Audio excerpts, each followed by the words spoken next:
गौरी पुत्र गणेश भगवान जी की जय। ओम नमो भगवते वासुदेवाय। प्रिय भक्तजनों, आज से आषाढ़ मास की शुरुआत हो गई है और आज आषाढ़ मास का प्रथम गुरुवार है। श्री बृहस्पति देवता की जय। बोलिए श्री लक्ष्मी नारायण भगवान जी की जय। और आज मैं आपको सुना रहा हूँ बृहस्पतिवार व्रत में सुनी जाने वाली विष्णु भगवान की बड़ी ही दुर्लभ और नई कथा। जो भी इस व्रत कथा को सुनता है उन्हें भगवान विष्णु और माँ लक्ष्मी की विशेष कृपा प्राप्त होती है और भगवान शिव और माता पार्वती भी प्रसन्न होते हैं। इस व्रत को करने से और कथा को सुनने मात्र से व्यक्ति के सारे संकट कट जाते हैं और सुखों की प्राप्ति होती है और साथ ही साथ भाग्य के द्वार भी खुल जाते हैं तथा घर में सुख समृद्धि का वास होता है। तो आप लोग बड़ी ही श्रद्धा और प्रसन्न चित मन से इस कथा को पूरा अवश्य सुनिएगा। भारतवर्ष में एक प्रतापी और दानी राजा राज्य करता था। वह नित्य गरीबों और ब्राह्मणों की सहायता करता था। ये बात उसकी रानी को अच्छी नहीं लगती थी। वह न गरीबों को दान देती, ना ही भगवान का पूजन करती थी और राजा को भी दान देने से मना किया करती थी। एक दिन राजा शिकार खेलने वन को गए हुए थे तो रानी महल में अकेले थी। उसी समय बृहस्पति देव साधु वेश में राजा के महल में भिक्षा के लिए गए और भिक्षा मांगी तो रानी ने भिक्षा देने से इनकार किया और कहा, हे साधु महाराज, मैं तो दान पुण्य से तंग आ गई हूँ। मेरा पति सारा धन लुटाते रहता है। मेरी इच्छा है कि हमारा सारा धन नष्ट हो जाए, फिर ना रहेगा बांस ना बजेगी बांसुरी। साधु ने कहा, देवी तुम तो बड़ी विचित्र हो। धन संतान तो सभी चाहते हैं, पुत्र और लक्ष्मी तो पापी के घर में भी होने चाहिए। यदि तुम्हारे पास अधिक धन है तो भूखों को भोजन दो, प्यासों के लिए प्याऊ लगवाओ, मुसाफिरों के लिए धर्मशालाएं खुलवाओ।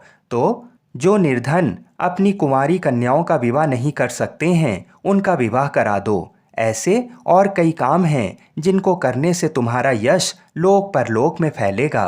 परंतु रानी पर उपदेश का कोई भी प्रभाव ना पड़ा। वह बोली, महाराज आप मुझे कुछ ना समझाइए। मैं ऐसा धन नहीं चाहती जो हर जगह बांटती फिरूं।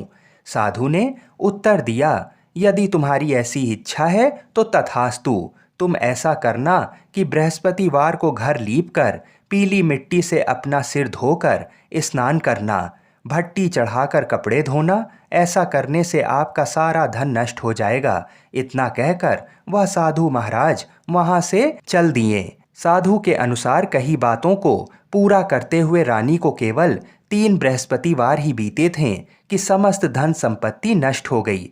भोजन के लिए राजा का परिवार तरसने लगा। तब एक दिन राजा ने रानी से बोला कि हे रानी, तुम यहीं रहो, मैं दूसरे देश को जाता हूँ, क्योंकि यहाँ पर सभी लोग मुझे जानते हैं, इसलिए मैं कोई छोटा कार्य नहीं कर सकता। ऐसा कहकर राजा परदेश चला गया। वहाँ वह जंगल से लकड़ी काट कर लाता और शहर में बेचता। इस तरह वह अपना जीवन व्यतीत करने लगा। इधर राजा के परदेश जाते ही रानी और दासी दुखी रहने लगे। एक बार जब रानी और दासी को 7 दिन तक बिना भोजन के रहना पड़ा तो रानी ने अपनी दासी से कहा, हे दासी, पास ही के नगर में मेरी बहन रहती है, वह बड़ी धनवान है। तू उसके पास जा और कुछ ले आ ताकि थोड़ी बहुत गुजर बसर हो जाए।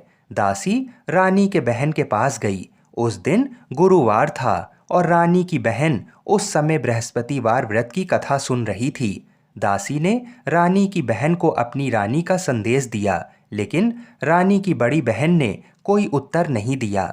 जब दासी को रानी की बहन से कोई उत्तर नहीं मिला तो वह बहुत दुखी हुई और उसे क्रोध भी आया। दासी ने वापस आकर रानी को सारी बात बता दी। ये सुनकर रानी ने अपने भाग्य को कोसा। उधर रानी की बहन ने सोचा कि मेरी बहन की दासी आई थी, परंतु मैं उससे नहीं बोली, इससे वह बहुत दुखी हुई होगी। कथा सुनकर और पूजन समाप्त करके वह अपनी बहन के घर आई और कहने लगी, हे बहन, मैं बृहस्पतिवार का व्रत कर रही थी। तुम्हारी दासी मेरे घर आई थी, परंतु जब तक कथा होती तब तक ना तो उठते हैं और ना ही बोलते हैं, इसलिए मैं कुछ नहीं बोली। कहो दासी क्यों आई थी? रानी बोली, बहन तुमसे क्या छुपाऊं, हमारे घर में खाने तक को अनाज नहीं था। ऐसा कहते कहते रानी की आंखें भर आईं। उसने दासी समेत पिछले 7 दिनों से भूखे रहने तक की बात अपनी बहन को विस्तार पूर्वक सुना दी। रानी की बहन बोली, देखो बहन, भगवान बृहस्पति देव सबकी मनोकामनाओं को पूर्ण करते हैं। देखो, शायद तुम्हारे घर में अनाज रखा हो। पहले तो रानी को विश्वास नहीं हुआ, पर बहन के आग्रह करने पर उसने अपनी दासी को अंदर भेजा तो उसे सचमुच अनाज से भरा एक घड़ा मिल गया। ये देखकर दासी को बड़ी हैरानी हुई। दासी रानी से कहने लगी, हे रानी, जब हमको भोजन नहीं मिलता तो हम व्रत ही तो करते हैं, इसलिए क्यों ना इनसे व्रत और कथा की विधि पूछ ली जाए ताकि हम भी व्रत कर सकें। तब रानी ने अपनी बहन से बृहस्पतिवार व्रत के बारे में पूछा। उसकी बहन ने बताया, बृहस्पतिवार के व्रत में चने की दाल और मुनक्का से भगवान विष्णु का केले की जड़ में पूजन करें तथा दीपक जलाएं, व्रत कथा सुने और पीला भोजन ही करें। इससे बृहस्पति देव प्रसन्न होते हैं। व्रत और पूजन विधि बताकर रानी की बहन अपने घर को लौट गई। 7 दिन के बाद जब गुरुवार आया तो रानी और दासी ने व्रत रखा। घुड़साल में जाकर चना और गुड़ लेकर आई, फिर उससे केले की जड़ तथा विष्णु भगवान का पूजन किया। अब पीला भोजन कहाँ से आए, इस बात को लेकर दोनों बहुत दुखी थीं। चूंकि उन्होंने व्रत रखा था, इसलिए बृहस्पति देव उनसे प्रसन्न थे। इसलिए वे एक साधारण व्यक्ति का रूप धरकर 2 थालों में सुंदर पीला भोजन दासी को दे गए। भोजन पाकर दासी प्रसन्न हुई और फिर रानी के साथ मिलकर भोजन को ग्रहण किया। उसके बाद वे सभी गुरुवार को व्रत और पूजन करने लगीं। बृहस्पति देव भगवान की कृपा से उनके पास फिर से धन संपत्ति आ गई, परंतु रानी फिर से पहले की तरह आलस्य करने लगी। तब दासी बोली, देखो रानी, तुम पहले भी इस प्रकार आलस्य करती थी, तुम्हें धन रखने में कष्ट होता था, इस कारण सभी धन नष्ट हो गया, और अब जब भगवान बृहस्पति देव की कृपा से धन मिला है तो तुम्हें फिर से आलस्य होता है। रानी को समझाते हुए दासी कहती है कि बड़ी मुसीबतों के बाद हमने ये धन पाया है, इसलिए हमें दान पुण्य करना चाहिए, भूखे मनुष्यों को भोजन कराना चाहिए और धन को शुभ कार्यों में खर्च करना चाहिए, जिससे तुम्हारे कुल का यश बढ़ेगा, स्वर्ग की प्राप्ति होगी और पितृ प्रसन्न होंगे।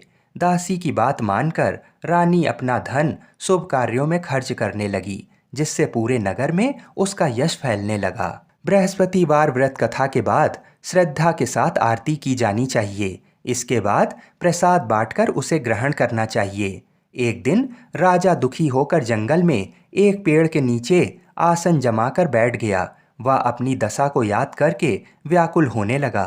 बृहस्पतिवार का दिन था। एकाएक उसने देखा कि निर्जन वन में एक साधु प्रकट हुए। वह साधु वेश में स्वयं बृहस्पति देवता थे। लकड़हारे के सामने जाकर बोले, हे लकड़हारे, इस सुनसान जंगल में तू चिंता मग्न क्यों बैठा है? लकड़हारे ने दोनों हाथ जोड़कर प्रणाम किया और उत्तर दिया, महात्मा जी, आप सब कुछ जानते हैं, मैं क्या कहूँ। ये कहकर रोने लगा और साधु को अपनी आत्मकथा सुनाई। महात्मा जी ने कहा, तुम्हारी स्त्री ने बृहस्पति के दिन बृहस्पति भगवान का निरादर किया है, जिसके कारण रुष्ट होकर उन्होंने तुम्हारी ये दशा कर दी है। अब तुम चिंता को दूर करके मेरे कहने पर चलो तो तुम्हारे सब कष्ट दूर हो जाएंगे और भगवान पहले से भी अधिक संपत्ति तुम्हें देंगे। तुम बृहस्पति के दिन कथा किया करो। 2 पैसे के चने मुनक्का लाकर उसका प्रसाद बनाओ और शुद्ध जल से लोटे में शक्कर मिलाकर अमृत तैयार करो। कथा के पश्चात अपने सारे परिवार और सुनने वाले प्रेमियों में अमृत व प्रसाद बांटकर आप भी ग्रहण करो। ऐसा करने से भगवान तुम्हारी सब मनोकामनाएं पूरी करेंगे। साधु के ऐसे वचन सुनकर लकड़हारा बोला, हे प्रभु, मुझे लकड़ी बेचकर इतना पैसा नहीं मिलता जिससे भोजन के उपरांत कुछ बचा सकूं। मैंने रात्रि में अपनी स्त्री को व्याकुल देखा है। मेरे पास कुछ भी नहीं जिससे मैं उसकी खबर मंगा सकूं। साधु ने कहा, हे लकड़हारे, तुम किसी बात की चिंता मत करो। बृहस्पति के दिन तुम रोजाना की तरह लकड़ियां लेकर शहर को जाओ। तुमको रोज से दुगना धन प्राप्त होगा। जिससे तुम भली भांति भोजन कर लोगे तथा बृहस्पति देव की पूजा का सामान भी आ जाएगा। इतना कहकर साधु अंतर्ध्यान हो गए। धीरे धीरे समय व्यतीत होने पर फिर वही बृहस्पतिवार का दिन आया। लकड़हारा जंगल से लकड़ी काटकर किसी शहर में बेचने गया। उसे उस दिन और दिन से अधिक पैसा मिला। राजा ने चना गुड़ आदि लाकर गुरुवार का व्रत किया। उस दिन से उसके सभी कलेश दूर हुए। परंतु जब दोबारा गुरुवार का दिन आया तो बृहस्पतिवार का व्रत करना भूल गया। इस कारण बृहस्पति भगवान नाराज हो गए। उस दिन उस नगर के राजा ने विशाल यज्ञ का आयोजन किया तथा शहर में ये घोषणा करा दी कि कोई भी मनुष्य अपने घर में भोजन ना बनावे, ना आग जलावे। समस्त जनता मेरे यहाँ भोजन करने आए। इस आज्ञा को जो नहीं मानेगा उसे फांसी की सजा दी जाएगी। इस तरह की घोषणा संपूर्ण नगर में करवा दी गई। राजा की आज्ञा अनुसार शहर के सभी लोग भोजन करने गए, लेकिन लकड़हारा कुछ देर से पहुंचा। इसलिए राजा उसको अपने साथ घर लिवा ले गए और वहां ले जाकर भोजन करा रहे थे तो रानी की दृष्टि उस खूंटी पर पड़ी जिस पर उसका हार लटका हुआ था। वह वहां पर दिखाई नहीं दिया।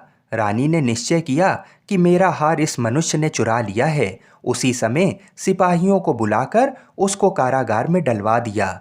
जब लकड़हारा कारागार में पड़ गया और बहुत दुखी होकर विचार करने लगा कि ना जाने कौन से पूर्व जन्म के कर्म से मुझे ये दुख प्राप्त हुआ है, और उसी साधु को याद करने लगा जो कि जंगल में मिला था। उसी समय तत्काल बृहस्पति देव साधु के रूप में प्रकट हुए और उसकी दशा को देखकर कहने लगे, अरे मूर्ख, तूने बृहस्पति देव की कथा नहीं करी, इस कारण तुझे दुख प्राप्त हुआ है। अब चिंता मत कर। बृहस्पतिवार के दिन कारागार के दरवाजे पर 4 पैसे पड़े मिलेंगे। उनसे तू बृहस्पति देव की पूजा करना, तेरे सभी कष्ट दूर हो जाएंगे। बृहस्पति के दिन उसे 4 पैसे मिले। लकड़हारे ने कथा कही। उसी रात्रि को बृहस्पति देव ने उस नगर के राजा को स्वप्न में कहा, हे राजा, तूने जिस आदमी को कारागार में बंद कर दिया है वह निर्दोष है, वह राजा है, उसे छोड़ देना।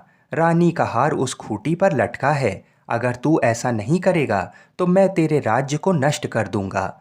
इस तरह रात्रि के स्वप्न को देखकर राजा प्रातःकाल उठा और खूंटी पर हार देखकर लकड़हारे को बुलाकर क्षमा मांगी तथा लकड़हारे को योग्य सुंदर वस्त्र आभूषण देकर विदा कर दिया।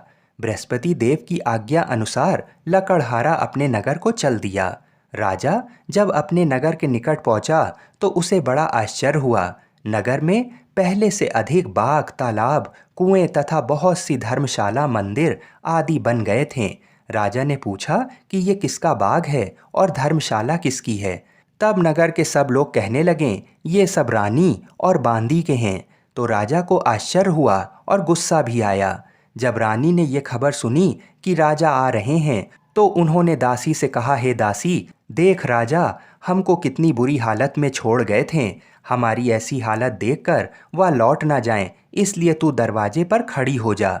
आज्ञा अनुसार दासी दरवाजे पर खड़ी हो गई। राजा आए तो उन्हें अपने साथ ले गई। तब राजा ने क्रोध करके अपनी रानी से पूछा कि ये धन तुम्हें कैसे प्राप्त हुआ। तब उन्होंने कहा कि हमें ये सब धन बृहस्पति देव के इस व्रत के प्रभाव से प्राप्त हुआ है।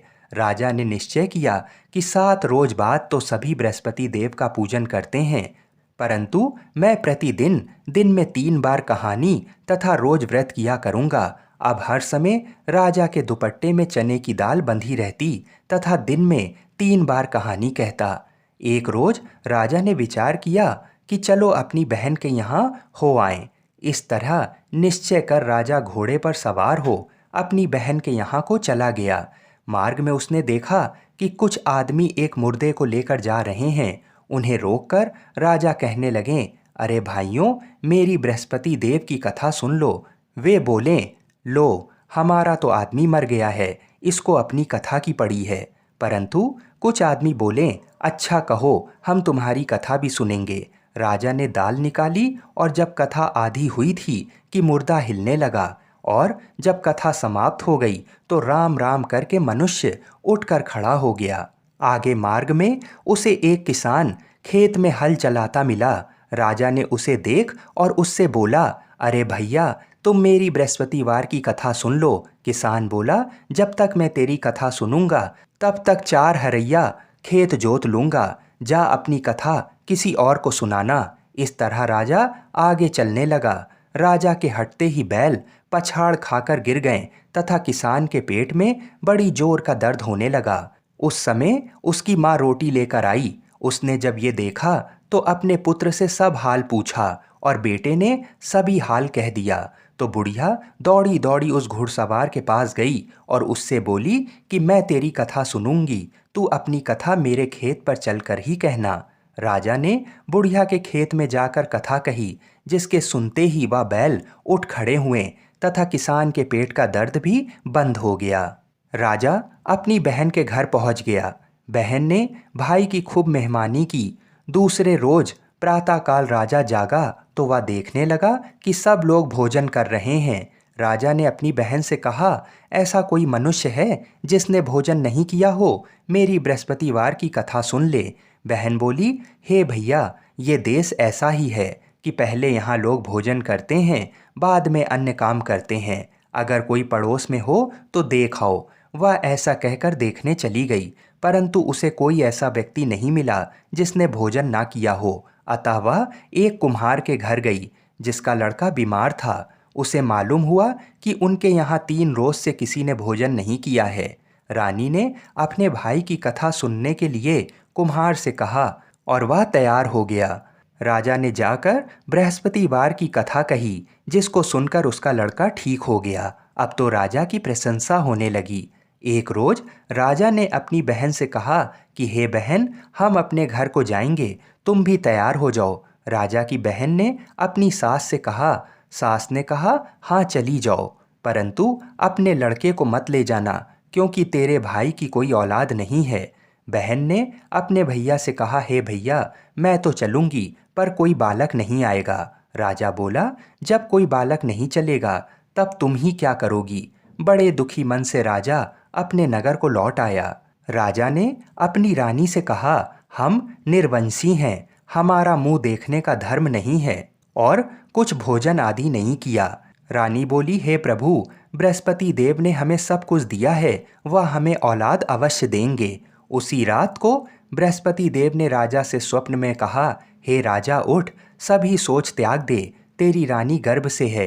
राजा को ये बात सुनकर बड़ी खुशी हुई। 9वें महीने में रानी के गर्भ से एक सुंदर पुत्र पैदा हुआ। तब राजा बोला, हे रानी, स्त्री बिना भोजन के रह सकती है, पर बिना कहे नहीं रह सकती। जब मेरी बहन आवे तो तुम उससे कुछ कहना मत। रानी ने सुनकर हाँ कर दिया। जब राजा की बहन ने ये शुभ समाचार सुना तो वह बहुत खुश हुई तथा बधाई लेकर अपने भाई के यहाँ आई। तभी रानी ने कहा, घोड़ा चढ़कर तो नहीं आई, गधा चढ़ी आई। राजा की बहन बोली, भाभी, मैं इस प्रकार ना कहती तो तुम्हें औलाद कैसे मिलती? बृहस्पति देव ऐसे ही हैं, जैसे जिसके मन में कामनाएं हैं सभी को पूर्ण करते हैं। जो सद्भावना पूर्वक बृहस्पतिवार का व्रत करता है एवं कथा पढ़ता है अथवा सुनता है, दूसरों को सुनाता है, बृहस्पति देव उसकी सभी मनोकामना पूर्ण करते हैं। भगवान बृहस्पति देव उसकी सदैव रक्षा करते हैं। संसार में जो मनुष्य सद्भावना से भगवान जी का पूजन व्रत सच्चे हृदय से करते हैं तो उनकी सभी मनोकामनाएं पूर्ण करते हैं। जैसी सच्ची भावना से रानी और राजा ने उनकी कथा का गुणगान किया तो उनकी सभी इच्छाएं बृहस्पति देव जी ने पूरी की। इसलिए पूर्ण कथा सुनने के बाद प्रसाद लेकर जाना चाहिए। हृदय से उसका मनन करते हुए जयकारा बोलना चाहिए। बोलो बृहस्पति देव की जय। बोलिए श्री लक्ष्मी नारायण भगवान की जय। बोलिए भगवान विष्णु की जय। बोलिए श्री राधा कृष्ण भगवान की जय। बोलिए श्री तुलसी शालिग्राम की जय। जय जय श्री राधे। आइए अब मनोकामनाओं को पूरी करने वाली बृहस्पति देव जी की कथा को सुनते हैं। प्राचीन काल में एक ब्राह्मण रहता था। वह बहुत निर्धन था। उसके कोई संतान नहीं थी। उसकी स्त्री बहुत मलिनता के साथ रहती थी। वह ना तो स्नान करती, ना किसी देवता का पूजन करती थी। इससे ब्राह्मण देवता बड़े दुखी थे। बेचारे बहुत कुछ कहते थे किंतु उसका कुछ परिणाम नहीं निकलता था। भगवान की कृपा से ब्राह्मण की स्त्री के कन्या रूपी रत्न पैदा हुआ। कन्या बड़ी होने पर प्रातः स्नान करके विष्णु भगवान का जाप व बृहस्पतिवार का व्रत करने लगी। अपने पूजन पाठ को समाप्त करके विद्यालय जाती तो अपनी मुट्ठी में जौ भर कर ले जाती और पाठशाला के मार्ग में डालती जाती। जब वह पाठशाला से लौटती तो ये जौ स्वर्ण के हो जाते थे और वह लौटते समय उनको बीनकर घर ले जाती थी। एक दिन वह बालिका सूप में उस सोने के जौ को फटक कर साफ कर रही थी कि उसके पिता ने ये करते हुए देख लिया और कहा, बेटी, सोने के जौ के लिए सोने का सूप होना चाहिए। दूसरे दिन बृहस्पतिवार था। इस कन्या ने बृहस्पतिवार का व्रत रखा और बृहस्पति देव से प्रार्थना करके कहा, मैंने आपकी पूजा सच्चे मन से की हो तो मेरे लिए सोने का सूप दे दो। बृहस्पति देव ने उसकी प्रार्थना स्वीकार कर ली। रोजाना की तरह वह कन्या जौ फैलाती हुई जाने लगी। जब लौटकर जौ बीन रही थी तो बृहस्पति देव की कृपा से सोने का सूप मिला। उसे वह घर ले आई और उसमें जौ साफ करने लगी, परंतु उसकी माँ का वही ढंग रहा। एक दिन की बात है, वह कन्या सोने के सूप में जौ साफ कर रही थी। उस समय उस शहर का राजपुत्र वहां से होकर निकला। इस कन्या के रूप और कार्य को देखकर मोहित हो गया तथा अपने घर आकर भोजन तथा जल त्याग कर उदास होकर लेट गया।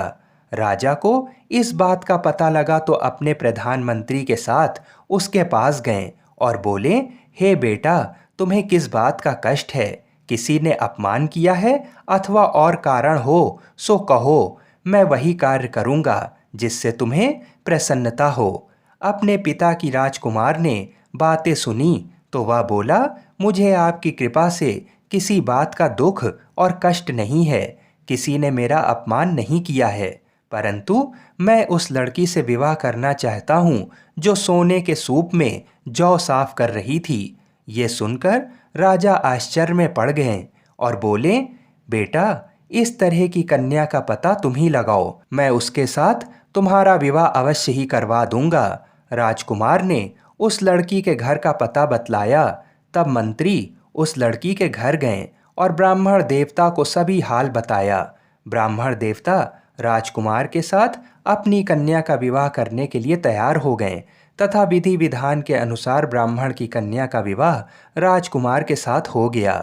कन्या के घर से जाते ही पहले की भांति उस ब्राह्मण देवता के घर में गरीबी का निवास हो गया। अब भोजन के लिए भी अन्न बड़ी मुश्किल से मिलता था। एक दिन दुखी होकर ब्राह्मण देवता अपनी पुत्री के पास गए। तब बेटी ने पिता की दुखी अवस्था को देखा और अपनी माँ का हाल पूछा। तब ब्राह्मण ने पूरा हाल बता दिया। कन्या ने बहुत सा धन देकर अपने पिता को अपने घर से विदा कर दिया। इस तरह ब्राह्मण का कुछ समय सुखपूर्वक व्यतीत हुआ। कुछ दिन बाद वह फिर वही हाल का हो गया। ब्राह्मण फिर अपनी कन्या के यहाँ गया और सारा हाल कहा तो लड़की बोली, हे पिताजी, आप माता को यहाँ लिवा लाओ, मैं उसे विधि बता दूंगी जिससे गरीबी दूर हो जाए। वह ब्राह्मण देवता अपनी स्त्री को साथ लेकर पहुँचे तो अपनी माँ को वह लड़की समझाने लगी, हे माँ, तुम प्रातःकाल प्रथम स्नान आदि करके विष्णु भगवान का पूजन करो तो तुम्हारी सब दरिद्रता दूर हो जाएगी। परंतु उसकी माँ ने एक भी बात नहीं मानी और प्रातःकाल उठकर अपनी पुत्री के बच्चों की जूठन को खा लिया। इससे उसकी पुत्री को भी बहुत क्रोध आया और एक रात को कोठरी से सभी सामान निकाल दिया और अपनी माँ को उसमें बंद कर दिया। प्रातःकाल उसे निकाला तथा स्नान आदि करा के पाठ करवाया तो उसकी माँ की बुद्धि ठीक हो गई और फिर प्रत्येक बृहस्पतिवार को व्रत रखने लगी।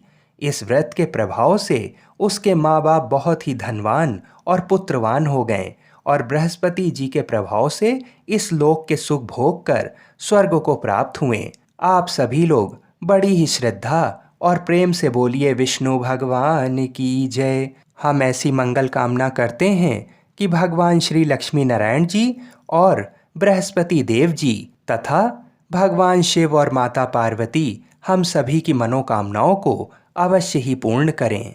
हर हर महादेव।